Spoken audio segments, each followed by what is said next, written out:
Yeah. Hi. Good morning, everyone. Hi, Wise families, Wise parents, and good morning, Jack. I'm so excited to talk with you today. Oh, me too. So, I'm glad to be here. yeah, for some of you, you may know Jack at the school. He's a grandfather of one of the students, and he, a couple weeks ago, or maybe over a month ago, did a fantastic talk on polyvagal theory. And I know a lot of people weren't able to adjust their schedules to be there, so we're going to record right now and talk about this and share it with you. And we're available for questions. I think it's going to be fascinating. Jack, I'm always so excited to get a chance to talk to you. So thank you for your time today. Yes, I love bouncing back and forth with you, Megan, sharing not just ideas, but like how to, Exactly, right? The practical application. So give grounded in people, behavior. exactly, give people a little background or give people your background. Oh, how much time do we have? No, right now I am a psychotherapist. I'm currently, by the way, in Maryland in the U.S. Left Costa Rica about 2 weeks ago.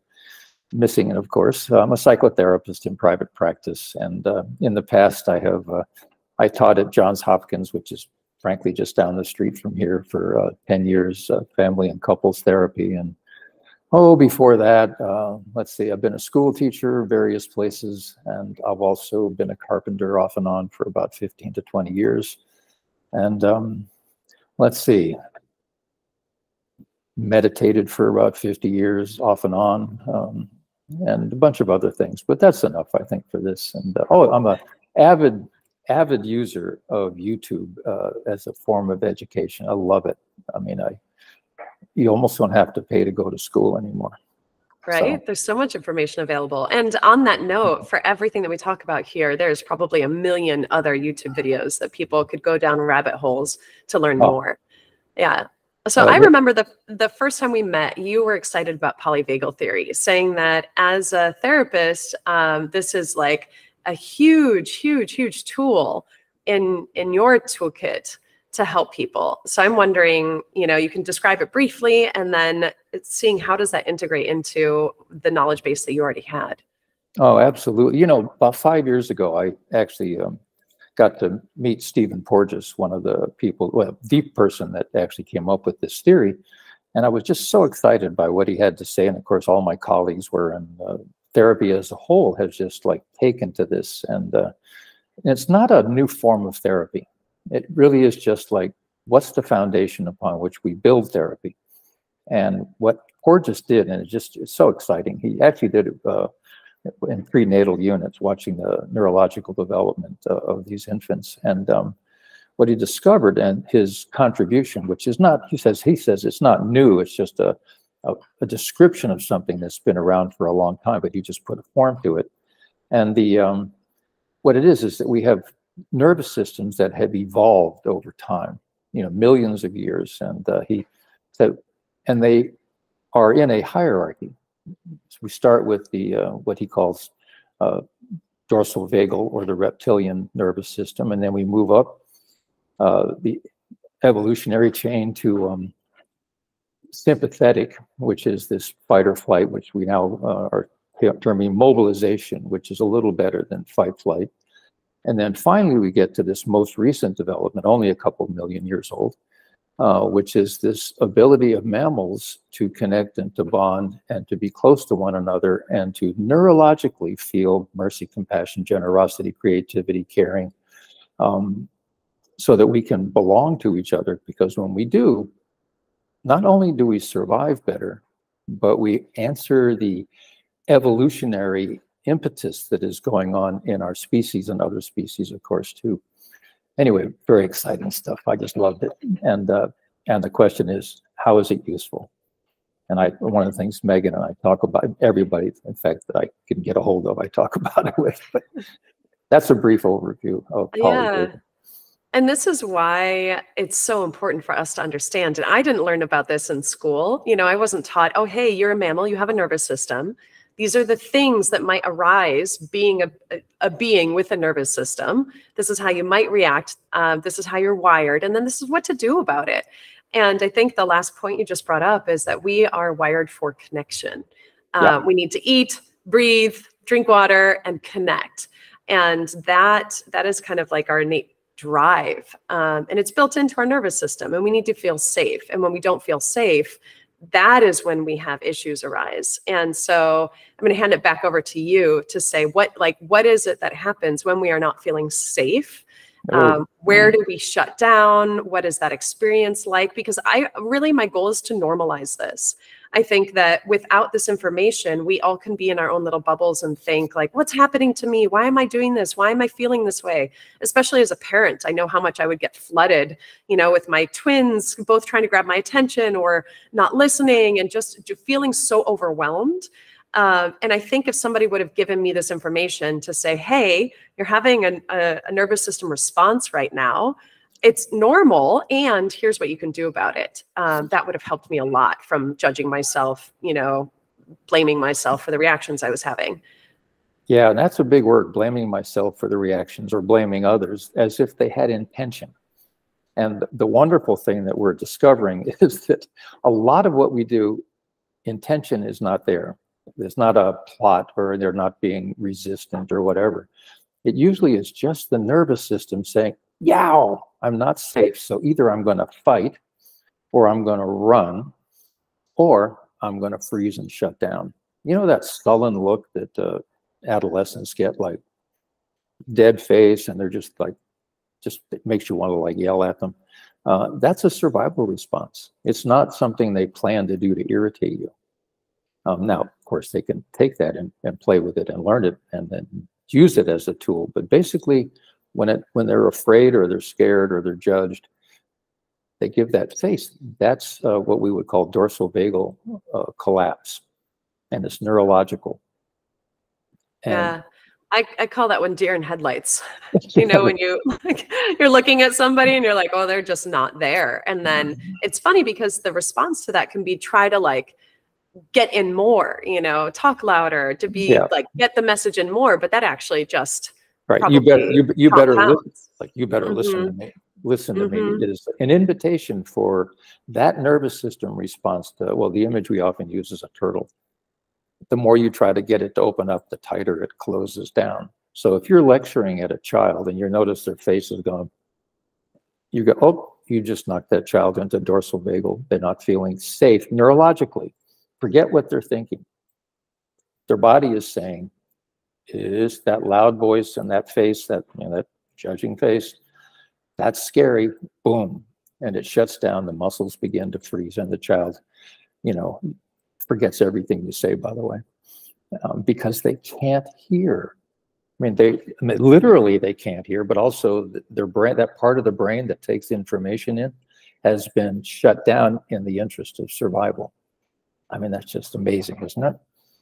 Yeah, it is. It's a coping response, right, of our brain, and we don't have that ability to think through things. So that's one state, right? That's the dissociated state, the dorsal state, the shutdown state. I'm sure just even thinking through this a little bit more, I can notice in myself when that happens. I've pulled all the way back. I know my coping mechanisms when I'm in that state. I've stopped processing. I'm checking out. I'm no longer in this conversation right now. So I think the more we can identify that in ourselves, and we can identify that in our kids and partners and the people around us, to become aware, so that we don't judge it, but then we can work through it and identify, okay, this person doesn't feel safe, or I don't feel safe. So that's one state. What's another state? Well, again, part of this, don't forget, is evolutionary. And so your nervous system is set up so that no matter what you're feeling, you automatically begin to go through the various stages of evolution. So if you're shut down, the next stage you go into is mobilization, or we used to call it fight flight. And at that point, your responses become difficult. You get angry, you run away, you say things, that you wish you hadn't said, or wish you had said, but, you pay for it. All of this stuff happens in the sympathetic nervous system response, which is different, a little different from the dorsal vagal shutdown. It's a different nervous system, but it allows us, mammals developed it in order to run away and survive and stuff. And you get a lot of talking back, you're not the boss of me kind of thing comes out, and you feel a little chaotic, and you feel like you could do it. You could get in all kinds of trouble, or you could have all kinds of fun. But it's like not a directed, reasonable approach. It's very different. And so that's our next evolutionary stage. And if you're shut down, you have to pass through that mobilization phase. And then we move into the most evolutionarily useful nervous system, which is what we call ventral vagal, or social engagement network. And this is where connection happens, creativity happens. And if you want to talk to a child, this is the state that they can listen to. They use the word accessibility. Like, are you accessible in your frontal lobes to hear what is coming to you, and you can now process it? So if you're trying to educate a child and they aren't in accessibility, what you have to then rely on is either conditioning through, punishment reward, or nothing much happens at all. They forget whatever you just said in the next 5 minutes because they aren't accessible. I mean, it's that simple. It's not about the child doesn't want to learn or the child's resistant, any of that stuff. That language doesn't apply to this neurological response. Yeah. Doesn't this just take all the pressure off of, like, as a parent, what am I doing wrong? Why aren't they listening? It's really not about that. I think when I started getting this, so I read Polyvagal Theory a couple of years ago, and I've studied attachment theory now. And what I started to get is really this baseline question: am I safe? Are they safe? And if that is not established, if that feeling of safety, and it's really just a feeling of, it's not really, am I really physically threatened? Am I mentally threatened, psychologically threatened? It's like, do I feel like I am threatened? And then we go into these responses. That question has helped me kind of not take things personally anymore, just to realize, okay, either I'm not feeling safe or others aren't feeling safe. How do we create the conditions of safety first? Wow. That really is like such a profound question. And it wasn't anything that it was brought up in my education. I don't know about yours, but no, nothing. It's just like not in our language. We weren't paying attention to it. I want to go back to that sympathetic state, because I think that this is one, again, we have a lot of blame around, that anger state, that reaction state, that, the fight or flight, or you said mobilization phase. So you also mentioned that we have to pass through it. So if kids are shut down first, like truly shut down, not engaging with it, it sounds like they will have to at some point.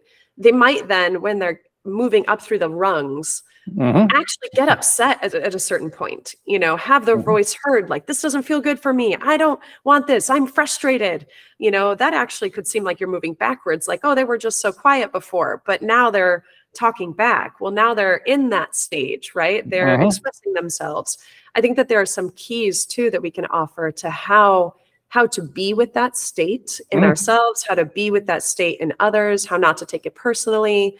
I've been working with the kids a lot about anger, and I think that anger is one of those things that we're just socially conditioned to shove down, but it doesn't necessarily get that energy out. So how do we do this in a safe way? How do we express our anger? How do we be with it? Because there's not anything inherently wrong. It's us saying what is happening to me does not work for me now. Anger is change energy. It's something that we need. It's our system saying, no, hey, this doesn't work. It's a boundary crossed. I don't like this. So how do we find a safe place, a safe way to express and be in that sympathetic state, both for ourselves and for our kids? Wow, that's a good question.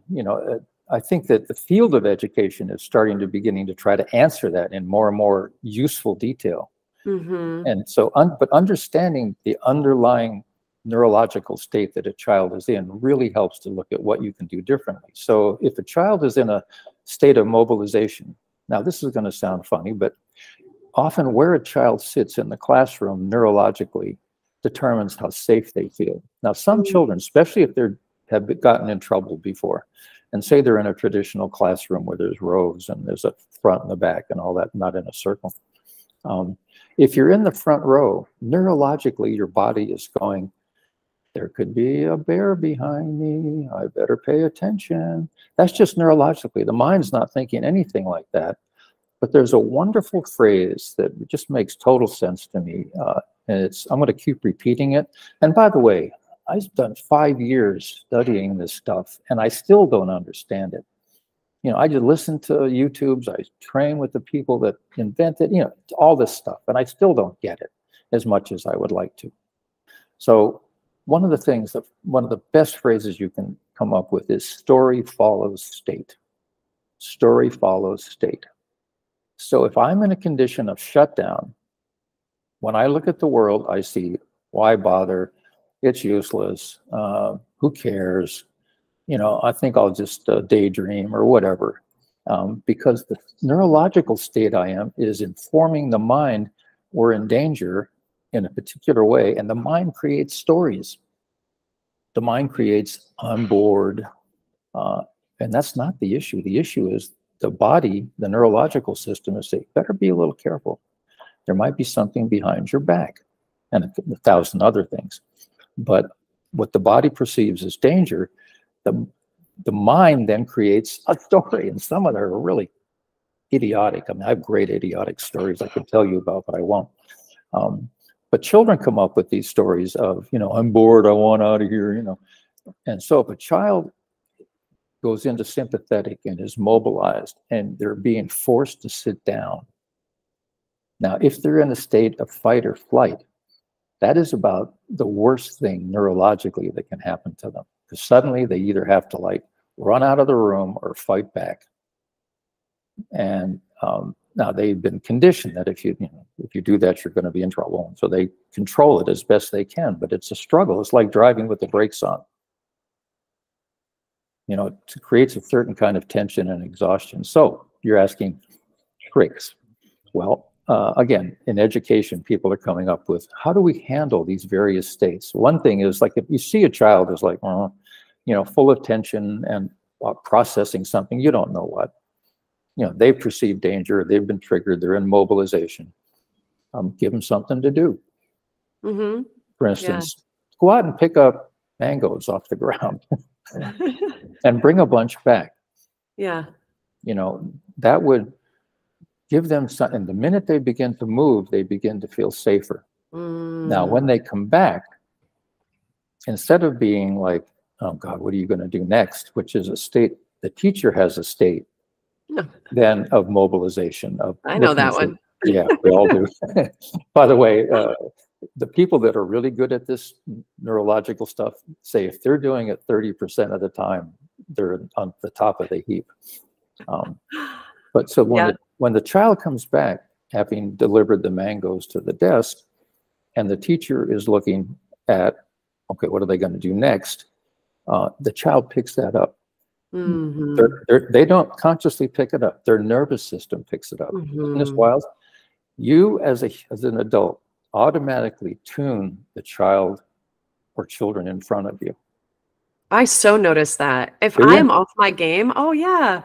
I mean, I'm with my kids, obviously, but teaching at Wise Now weekly, I notice that when I'm unsure, I'm like, what are we doing next? I lose the whole classroom. So I really work on being present with me. And I use techniques like body movement for the kids, but also for myself. And I find that when we move together, we are not only getting ourselves back into our body, which feels good, and it could be just like a minute or two of stretching together, but we're also in training ourselves as a group. Absolutely. And so I use movement to kind of bring the kids back into together. Or I'll start the class with a ball, and I'll say, okay, throw up the ball and clap and then catch it. And we'll see how many times we can do it. Excellent. It really helps them get into it's fun. They like it. And then they are watching each other. So we're all together doing a group activity. So I frequently start the Inside Out classes with some type of physical stretching, movement, a game, something that brings all of their attention and energy together. And sometimes I do it on purpose. And other times I'm like, well, this is just kind of fun for me. And it feels good when we start this. So I don't think we can overstate when we feel good as parents. And when we're in a good energetic state, when we monitor our own state, we're then bringing that out, right? That's what our kids and the people around us are experiencing from us too. So it really is about taking care of ourselves as well and understanding our own, like, where am I in this ladder? Am I shut down, checked out? Am I in my sympathetic? Or am I in my really good regulated state? I think there's a lot about co-regulation too in the polyvagal theory. Do you want to speak about that? I do. And I, you know, first of all, I just want to say that our nervous systems are actually very wise. They know what to do. We often interfere with it because of customs and thoughts and beliefs and stuff, and, you know, traditions that don't work, that aren't neurologically acceptable. But we do have the ability to allow ourselves to go into use that wonderful word, regulation. Regulation doesn't mean that you're stuck in this most recent, this ventral vagal part of the nervous system. What it means is you're flexible. Regulation means you can control. For instance, if you're in a state of safety, which is ventral vagal, then when you do physical activity, it becomes play. When you're not in a state of safety, it becomes fight or flight. And so we have all these options. There's lots of options. And, you know, you mentioned, you really brought up a good point. How do I get into a state of regulation and then move into co-regulation, which is what mammals do. When I gave the talk at WISE a couple of weeks, 3 weeks ago, there was I wanted a dog to, you know, to demonstrate co-regulation, because all mammals co-regulate. Their nervous systems talk to each other. Well, the dog wasn't immediately available, and then I moved it to my wife, who then noticed that you're comparing me to a dog. And I said, no. What you are is a mammal. And so, but when the dog finally did arrive, the dog instantly picked up that the group as a whole was in a state of co-regulation. If you were there, if you noticed it, the dog came up and just practically jumped on me and just said, oh, okay, we're all co-regulated. I'm going to do my usual dog licking thing. And but that's mammalian networks coming together. And when humans do it, we do it with consciousness, so that we belong. We use that word. You know, we feel together. We feel like you and I are talking right now, and it's fun for me and fun for you. And we're co-regulating each other as we go along, you know, feeding off of cues of safety and creativity and connection and experimentation. So developing these skills of how do I co-regulate, how to regulate myself? Well, the good thing is that it's relatively simple, and most of us know how to do it anyway. You know, one of the things is talking. Talking to people, actually, the underlying technique is to breathe out more than you breathe in. And we often give a 4-8-4 rhythm to that. But the reality is, when you talk, you breathe out a lot. You take a breath and you talk some more and you breathe out a lot. That automatically that regulates your nervous system, puts it into its appropriate hierarchy, so that the ventral vagal, or the most advanced nervous system, is sort of saying, it's okay, guys, everything's okay. And your mobilization goes into feeling comfortable, excited, and so on in your body. And then dorsal vagal is about digestion, and it just goes and does its thing when you're regulated. You brought up so much there. Can you describe to people what you mean by 4-8-4? Because I know what that means, but I think that was very quick. Sure. Well, 4-8-4 is, first of all, you breathe out for 8, and then breathe in for 4, and then breathe out for 8. Automatically, that will begin to shift as the heart-mind connection tied to the lungs. And that will automatically begin to activate what's called the ventral brake. And it will slow down respiration. It'll put you into a place of social engagement, allow you to talk to people with, I love this, your face has 500 and something muscles in it. And that's our faces as humans reflects what neurological state we're in. And most notably, above the mouth. Now, the mouth, we smile, but teeth are a little tricky because they can mean happiness. They can also mean attack. But above that, this area, especially the forehead, this area around the eyes, all tell the other person's nervous system everything's okay. And also the quality of your voice. There's a word they use, prosody, which is, using a voice you would use if you were talking to a child or saying, singing a lullaby, that sort of that tone. It's relatively, it's a moderate tone. It's modulated. It has a certain rhythm to it. Nervous system loves it. So I think you gave as an example with the talk before, just when you talk to babies or young kids, excuse me, naturally do that. Or if you talk to dogs, oh, sorry, my chest cold. Yeah, I was having coffee with my son in the mountains of North Carolina. We just finished hiking. And behind me, I hear this man talking to somebody. Oh, you're so wonderful. I love you so much. I just love being with you. And I'm going, well, it could be his wife or his girlfriend, but it's probably his dog. And I turn around and sure enough, it was his dog. But he was using, when we talk to our pets, we often use the tone that we intuitively know lets their nervous system know that we're safe. Now, when we yell at ourselves, at the kids, at anybody, loud voices or very high-pitched voices go danger, predator. Isn't that wild? A low voice, a low rhythm, your ear picks that up as danger. And a high rhythm could be a hawk, or it could be something being killed, a scream. And like your nervous screaming. Well, we all know that babies have screams, and then they have screams. And we all know when it moves into danger. And that's what your nervous system is picking up. So so much. I'm fascinated by this. We could talk for hours about this. We spend so much time in our heads and we forget how intelligent our body is. And in fact, we cut off a lot of the signals from our body. I've been working with the kids a lot on the idea of interoception, which is the vagus nerve comes all the way through. So polyvagal theory is about the vagus nerve. And the vagus nerve is called the wandering nerve. It's the longest nerve in the body. It goes through from the brain, it goes down and touches all of our major organs. So an 80% of the information that's passed through this nerve is actually coming up from our organs into our brain.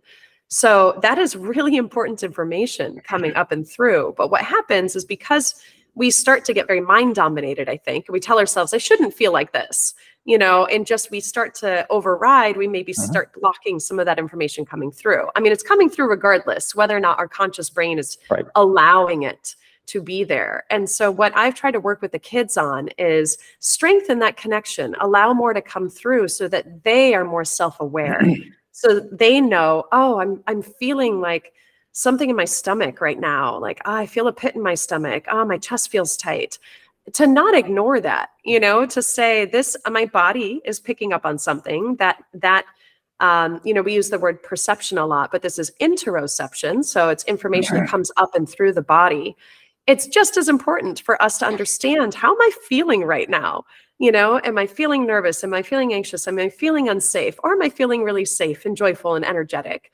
The more I think we can identify that and strengthen those connections and be self-aware of what it is that our body is telling us, we allow some of this body wisdom to come through. And I think that that's quite helpful for both the things that we can be conscious about and also realizing that there might be bodily responses that we don't maybe understand consciously just yet.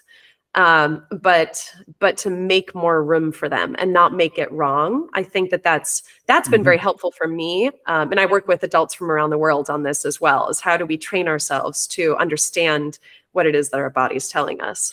So there's just like this vagus nerve and understanding about it, I think is hugely helpful. The older kids, the visionaries and innovators, I've told them about the vagus nerve. For the younger kids, I'm really just trying to teach them how to check in with their bodies. I do want to go back to breath too, because you talked about breath being such a central component. I've heard that it is the quickest way for us to calm down our nervous system, even beyond meditation. And for me, I view breath like we have our conscious processes and we have our subconscious processes. And the breath is one of those things that it can be completely subconscious. We're not thinking about it. But when we want to, when we choose to, we can put our consciousness there. We can shift our breath on purpose, which then shifts our nervous system. It shifts our nervous state. So I love that you pointed out that the long out breath is what can calm us down. And we've been working on that in the Inside Out class. Working on belly breathing. We do breath work right now with the kids. really working on using the long out to calm the body down. So I think for me, that's very helpful too. As a parent, I don't put my kids in timeout. Sometimes I do mommy timeouts. Like, I am getting very frustrated right now. I need to take 10 breaths outside because I know if I don't, I am getting worked up and I will yell, and I don't want to yell. So I think this ability to control our breath is not only helpful for the kids to know, but us as adults to say, okay, I'm getting worked up. Oh, okay, breath. I can come back to my breath. I don't know if you found that for you, your experience, any other commentary around how fantastic our breath and how simple it can be? Yeah, well, the whole thing is, in some ways, in our culture, it's a relatively new way of looking at things. Older cultures have known about this, for millennia, but because it's human. But yeah, discovering what works. Like if you're starting to move into angry, or you're going to run out the door of something and you can't, what do you deal with that? And I talked a little bit about the vagal brake, which is that when you regulate your breathing, you automatically send signals through the vagus nerve to the brain. You'll love this, to slow down the axis that is pituitary and then the adrenals and so on, that stop production. No more cortisol, no more adrenaline, just slow down. And this is because you're breathing differently. And by the way, also talking or eating has a similar useful. Eating is a little inefficient but fun, but if you want to slow down your nervous system, it's a little inefficient, takes longer. But yeah, you change the breath, but you used a good word. This is interoception, and then there's perception, and there's also, Porges coined this phrase called neuroception, which is starting to know what in your body is your thinking and what is your sensing. What is my nervous system sensing today? And I think that this is a really interesting thing. It's like getting to know consciously the parts of you that you have been trained not to pay attention to. For instance, my favorite neurological state has been since I was very young. It's dorsal vagal collapse. Now, for me, that would mean a murder mystery, an easy chair, and a Coke when I was younger. And I could just disappear for hours. A book less than 1,000 pages was hardly worth reading. That was because neurologically, that put me in, that's where I needed to be safe. And so I used those techniques to get me into that place, not knowing that was what I was doing. But today, when I start to feel the need to do that, I start to watch, okay, wait a minute, I'm starting to move into dorsal vagal collapse. Now I'm going to use these terms, by the way, which took me forever to learn them. But it's important to be able to name them. And you can call it turtle, you can call it anything you want, as long as you know what it means. And everybody else does too. But when I move into dorsal vagal collapse, I go, oh, that's interesting. I wonder what caused that. What in my environment triggered me, and what does it feel like when that happens? So I'm starting to inhabit those spaces more and more consciously. Yes, that inquiry and curiosity, I think, is so valuable, because so often we go into self-judgment, don't we? It's like, why am I like this? I shouldn't be like this. But that doesn't actually allow us to become self-aware and ask ourselves the question of what triggered this, And because when we are aware of it, then we can actually do something about it. We all have coping mechanisms, like anywhere from scrolling Instagram to checking out to all these different things. Right. The usual sex, drugs, rock and roll. Yeah. I mean, even for my kids too, I'll notice playing video games or a little bit of screen time. And, after school, they're wrecked, and I give a little space to be like, okay, you guys just processed a lot. Like you can dip into that stage for a little bit, process, and then come back out. And, then we'll enjoy some family time. I think just recognizing those states in ourselves and others is hugely, hugely helpful. No, absolutely. That's great you do that. Yeah, I think it's just because it would be a little bit to say that we're never going to go into any of these states. It's not possible. No. We're human. We're living. We are taking in and experiencing so much moment to moment. I think just the awareness of like, oh, I got, I like to use the words I got triggered. Oh, I got triggered. Something triggered me. Okay, this is my current response right now. Can I be with this? What's happening? Oh, that's really interesting. I need to go calm myself down. So I think just making some room, having our go-to processing or our go-to healthy coping skills are helpful. I know for me, I like to put on music and just move and dance and like shake the energy through me. That really helps me to go from an agitated, perhaps like the sympathetic nervous system is activated and I can feel it, I know it. And I'm like, okay, I can actually shift this. I'm going to go dance. I'm going to breathe. I'm going to go for a walk. I'm going to journal.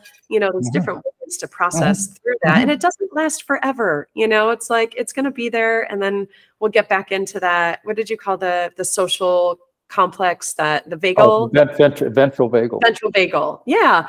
And then we'll come back for connection, right? Because we're wired for connection. We are. Well, it's interesting. As you were describing this, to be able to look at what you're doing means that you are in ventral vagal. If you were in sympathetic or dorsal, you would not be able to look at it. I mean, neurologically. That's really interesting. I don't know. I've been working on this for years now, and I have worked with other people. So I coach this, but there's a moment where I can feel I actually am still triggered, but I've got I've actually, how you said story follows state? Yep. I think I have created a mental framework. I have a big enough story for myself now to notice when I get triggered, it's like there's still part of me that is connected, that I have a framework to hold that agitated state. It's like, oh, Megan, there you are again. It's okay. This doesn't last forever. You know your techniques. So I can still be in that state, but also not totally lose sight of myself or my strategies. It's taken me a couple of years though to build this out. Like I've been actively working on this quite a lot. So it is possible. I think if we can have a bigger story of ourselves, of our nervous system, of being human, have some self-compassion as we go through this, and then hopefully we model that for our kids. I'm not perfect at it. There are times where I just I get overrun by my nervous system. But I think modeling it for my kids is my aim. It really is. And I will confess, I told this when we sat down at Wise in person, that there was a moment, there've been several moments with the kids at class and Inside Out where perhaps they're not listening. I'm trying to get their attention. I can feel I'm getting agitated. And I catch myself and I'm like, I know what happens. If I get too agitated, I'm going to yell. I don't want to yell. And so I just sat down in front of the class and I didn't say anything. And I just took 10 deep breaths. And the kids went from really active to quieting down to looking at me and going, what is she doing? What is she doing? And I'm like, I'm just breathing. I get a hold of myself again, calm myself down. I come back to the class and I say, thank you. I needed a timeout. I got very frustrated. Do you know why I got frustrated? And then we had a conversation about it. The next day, one of the kids came up and said, hey, I want to be like you. You calmed yourself down in class. And I think that's really cool. I want to be able to calm myself down. There was a teaching moment there that I was not doing on purpose. That was not the lesson of the day. I had something entirely different planned for that day. But that was the lesson that he got. And I was very thankful. I was thankful for my practices. I was thankful for being able to catch myself and realize that we are teaching our kids more than just what is coming out of our mouth. Oh. We model our behavior every day and they're watching us. So the more that we as adults can work through this, I don't know, that for me was a huge lesson. Going, oh, red flag, Megan, you are teaching all the time, every day, no matter what. No, that's a great story. In fact, there's a lot there that we could unpack for for days probably. But the whole thing here is that you did when you decided. By the way, you had to move into some vestige of ventral vagal, into that social engagement network, to be able to say, I think I'll calm myself down. Now, part of that is because you've been practicing Yeah. Deb Dana, who is a psychologist, she's a social worker, actually, I think, but she's done a great job of taking Stephen Porges's work on polyvagal theory and putting it into both therapy and human behavior more directly. And one of the things she talks about is, she calls it anchoring. Like, you find a place where you know ventral vagal exists. You know, it could be a safe place, it could be your favorite hideout when you were a kid, it could be anything that when you think of it, boom, you activate ventral vagal. When you're in ventral vagal, then other things become more possible because they begin to, that system modulates the other systems. That is, it calms them down, it makes them useful. The word again is accessible. So when you get, so you did a great job. And I love this. So you got yourself into the place, you demonstrated it. The kids got a taste of accessibility, and we all want it. I mean, it's a natural inclination. It's wired into us. And so they get a taste and they come in and they can become curious. Now, you've used the word curious probably 6 times already. You know what? You cannot be curious if you are not in ventral vagal. You can be reactive. You can go into fight flight. You can push back. You can come up with really brilliant things to say, but they're not curious statements. They're statements of defense. Now, yes, I want to be right. I know that one too. I know if I'm making a case, I'm like, oh, I want to be right, you know. Right, and you pontificate, or you say that's stupid, or you whatever it is, but it's not creative and curious. Creative and curious only exists.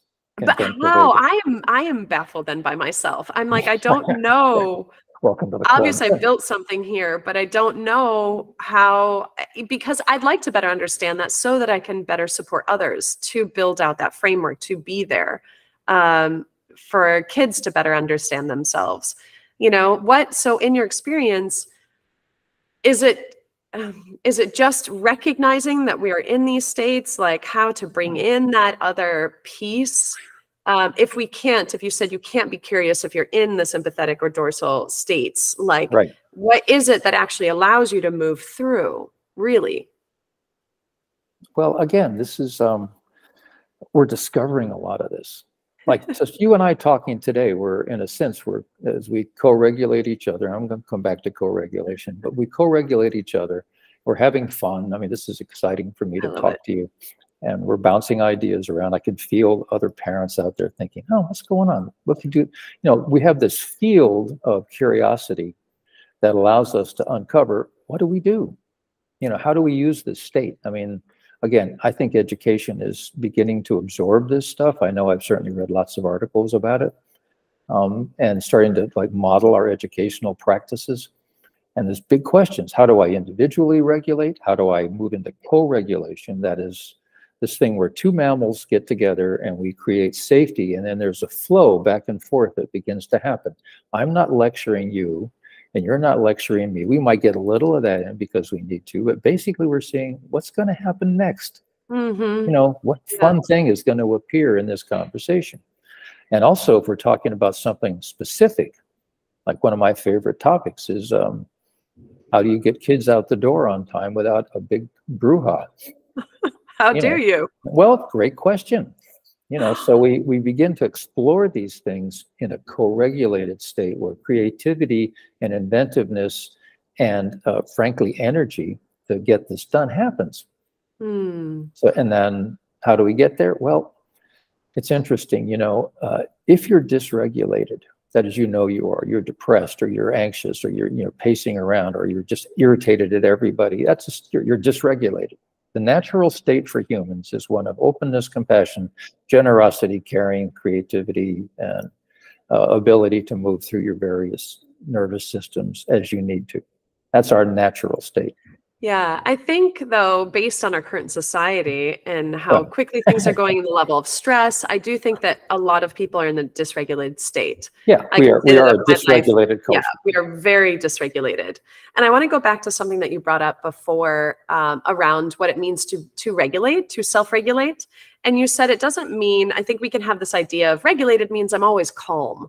I don't think it means that. You said it's flexible. It means that you can shift your, energy, or you could downshift your energy. It is at will. It is at like, oh, I need more energy. Okay, I'm going to go out and do this thing. Or, okay, now it's time to rest and I can be here. That's Absolutely. a regulated state. And it feels very empowering to be in a regulated state.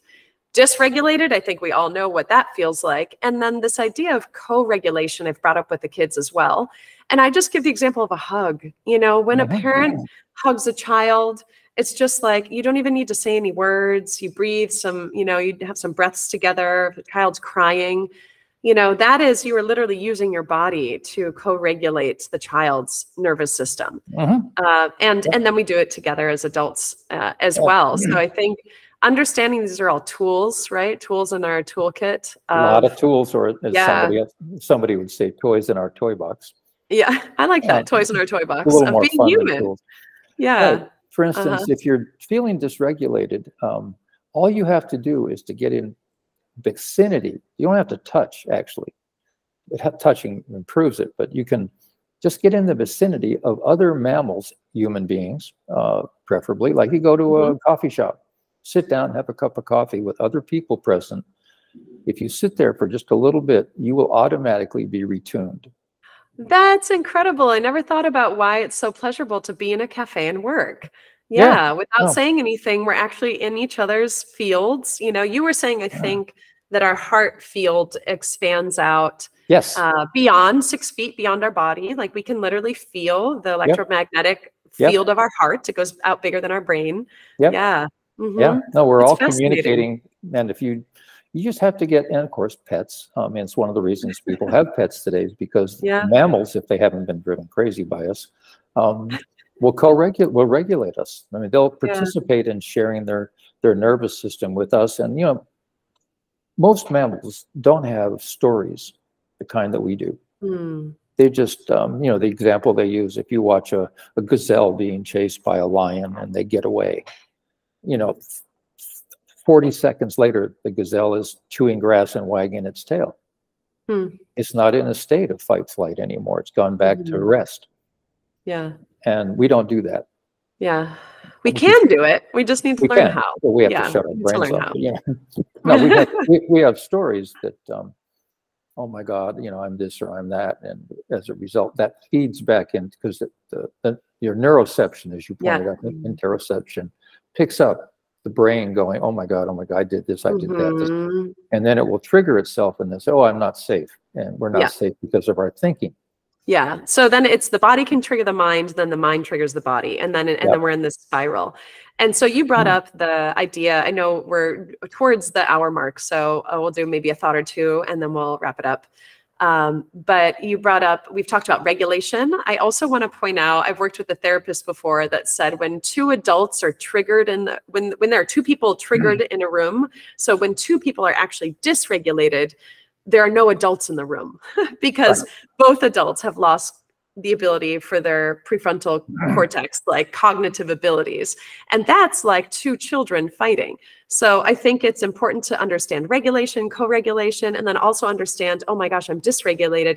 If we're both dysregulated, if me and my child are both dysregulated, that actually is going to be, that's not a good recipe. That will spiral in a way that does not help. So I think as the adult in the room, the so-called adult in the room, occasionally for us to recognize like, oh, I'm actually dysregulated right now. I would love for this situation not to be happening. I would love for my kid to be listening, but the only thing that I can do right now is regulate myself first. Everything will follow after that. That is, again, this is all parenting stuff. I wish someone would have told me. My kids are 7 now. It's great. But man, if somebody would have told me this, when they were toddlers or, once we take intention out of the mix, that our child is not out there to cause us trouble. They aren't being mean or they aren't being manipulative. They're surviving. Yeah. And we're seeking safety. Seeking safety in some way, that they've been dysregulated. Something's not right. And by the way, it can be something as simple as the air conditioner going on. Because when there's a change in pressure, air pressure in the room, that the body perceives that as predator. So interesting. Isn't it wild? I mean, the body is scanning through, as I've said before, 3 times a second. Wow. For danger. Fascinating. And then what we're learning to do, and I love what you're talking about here, is to discovering how we work. I mean, I would, if I had a wish list, it would be, the top of the list would be a group of parents getting together with good information and then creating ways that they can all work together, to regulate themselves, and at the same time, how do we regulate our children? And then how do we get creativity and excellence out of our kids? Because you cannot get real excellence if the children are not in a ventral vagal state. If they are in fight flight, they can be conditioned. Okay, they can be conditioned, or they can be taught to ignore if they go into dorsal vagal collapse. But real learning and real creativity happens when the mind is in sync with ventral vagal. And wouldn't that be great? Amazing. That would be, that is what we're aiming for. That's what I think that's a perfect note to finish on. Imagine, you know, imagine if we could get our kids there, our schools there, and our society there. I mean, that is like, for me, big dream. Yeah, me too. Jack, we could talk for hours. Yeah, we really could. Yeah, we just getting warmed up. Yeah, just getting started. I want to thank, if you're still listening, thank you.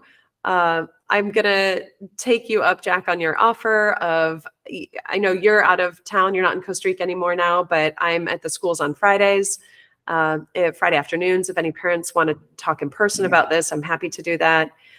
If there's a parent group that wants to start either meeting via Zoom or in person, happy to talk about that as well. Because I think we can't have enough support, you know, it's just, we can't have enough support. I mean, parenting is the most important and probably the hardest job in the world, and very little support. Wholeheartedly agree. And in the same vein, if anybody wants to talk to me, you know, even though you can only talk via Zoom or something, I'll be more than happy to. Thank you for that offer, Jack, really. So shall we say to be continued? Yes. See you later. Fantastic. Okay.